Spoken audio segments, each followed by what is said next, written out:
Hey guys, welcome back to the channel. Today we are talking TOEFL Essentials, specifically the social media writing question. Now, in case you've been living under a rock, the TOEFL Essentials is a brand new TOEFL test. It's open for registration on June 17th of this year, and the first sittings will be on August 21st.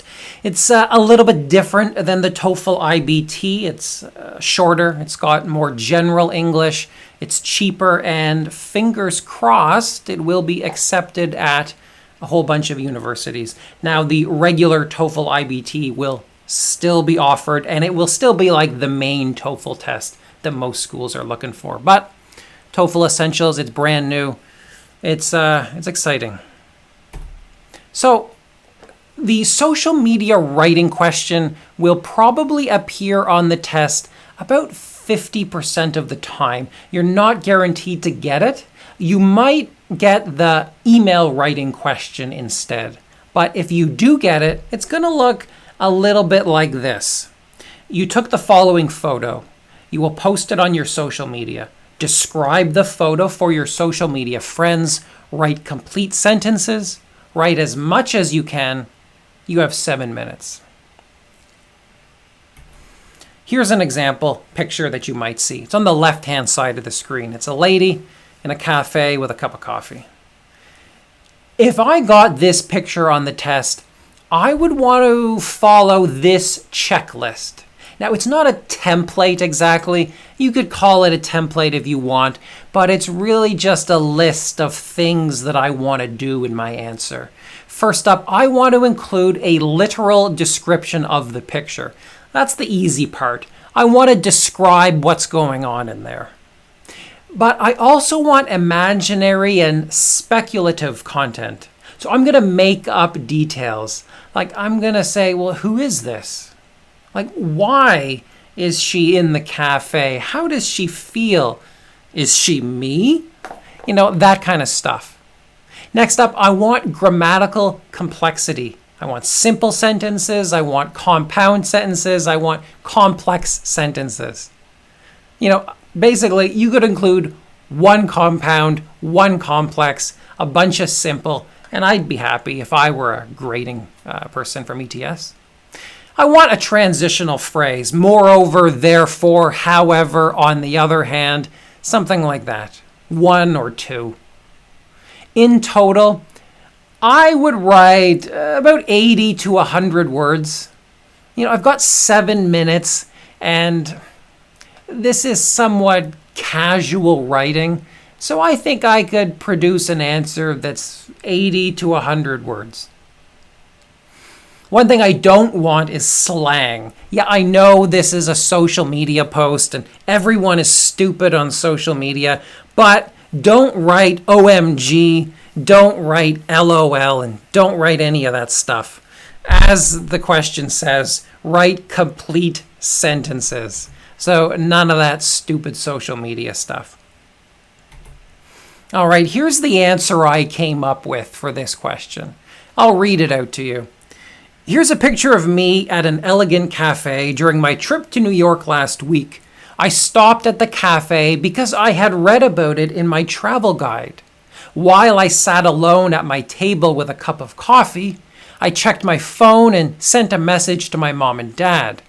I needed some time to relax and catch my breath, so I stayed for a couple of hours. However, I still had a lot to do that day, so eventually I left and got back to sightseeing.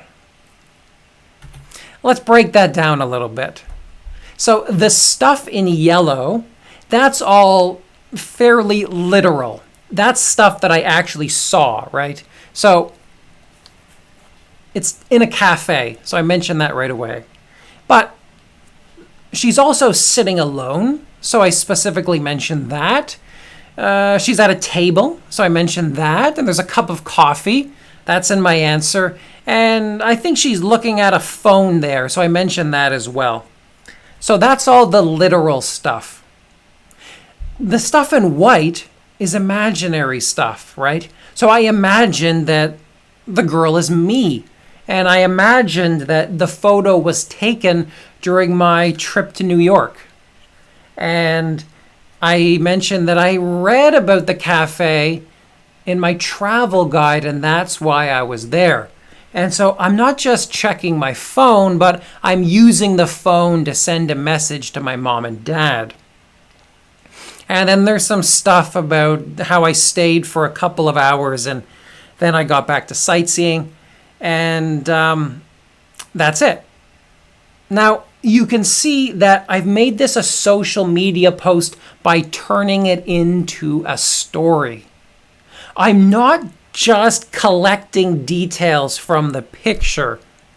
If I had said the coffee cup was white and the table was square and brown and I was wearing green pants and I had a white bracelet on, that would not sound like a social media post.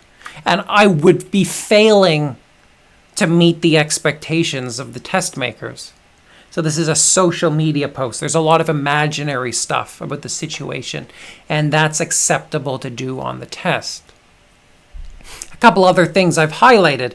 Here you can see I've got a complex sentence with a dependent clause and an independent clause. If you don't know what these grammatical terms mean, look them up. Maybe I'll put a link in the video description. I've also got a coordinating conjunction, so, which I used here to create a compound sentence. I needed some time to relax and catch my breath, so I stayed for a couple of hours. Here I've highlighted my transitional phrase, however. However, I still had a lot to do that day, so eventually I left. And I guess I've also created a compound sentence here as well. In green, I've highlighted this verb, which is in the past perfect tense. I'm describing a situation that happened in the past. I'm at the cafe, and now I want to refer to something that happened even before that. So I'm using the past perfect tense. Now, I didn't put this in the checklist because I think it's a little bit challenging and maybe it's not as important, but if you know how to use the past perfect or the present perfect tenses correctly, you should put in a sentence that uses one of those. That will increase your grammatical complexity even more, and it will impress the human and the e-rater. Here's another sample. I won't read this one. But the picture is a man. He's got a backpack. He's looking at a lake and some mountains. And I wrote about that. This one has more literal details. I mentioned the mountains, I mentioned the lake, I mentioned the man, and I say that he's standing in front of the lake and he has a view of the mountains. And I even mentioned his backpack.